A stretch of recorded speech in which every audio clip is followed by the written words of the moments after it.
নমস্কার সুপ্রিয় ভক্তবৃন্দ। ১৩তম মানবিক কার্যক্রম। দূরপ্রবাস থেকেও দেশের প্রতি ভালোবাসা ও মানবিক দায়বদ্ধতা ভুলে যাননি বাংলাদেশ সনাতন প্রবাসী মহাসংঘ। অসহায় মানুষের পাশে দাঁড়ানোর অঙ্গীকার নিয়ে দেশের প্রত্যন্ত গ্রামাঞ্চলেও ধারাবাহিকভাবে মানবিক কার্যক্রম পরিচালনা করে যাচ্ছেন সংগঠনটি। এরই ধারাবাহিকতায় বাংলাদেশ সনাতন প্রবাসী মহাসংঘ ও বাংলাদেশ সনাতন মহাসংঘ বরুড়া উপজেলার যৌথ উদ্যোগে এক অসহায় পিতার কন্যার বিবাহ উপলক্ষে আর্থিক সহায়তা প্রদান করা হয়েছে।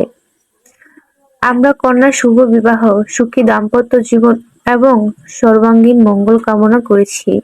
সর্বশক্তিমান ভগবানের আশীর্বাদে তার নতুন জীবনের প্রত্যেকটি মুহূর্ত আনন্দ, শান্তি, সমৃদ্ধি ও কল্যাণ পরিপূর্ণ হোক। সেবাই আমাদের শক্তি, মানবতায় আমাদের পরিচয়। জয়তু বাংলাদেশ সনাতন প্রবাসী মহাসংঘ। সবাই ভালো থাকবেন, সুস্থ থাকবেন, আমাদের পাশেই থাকবেন।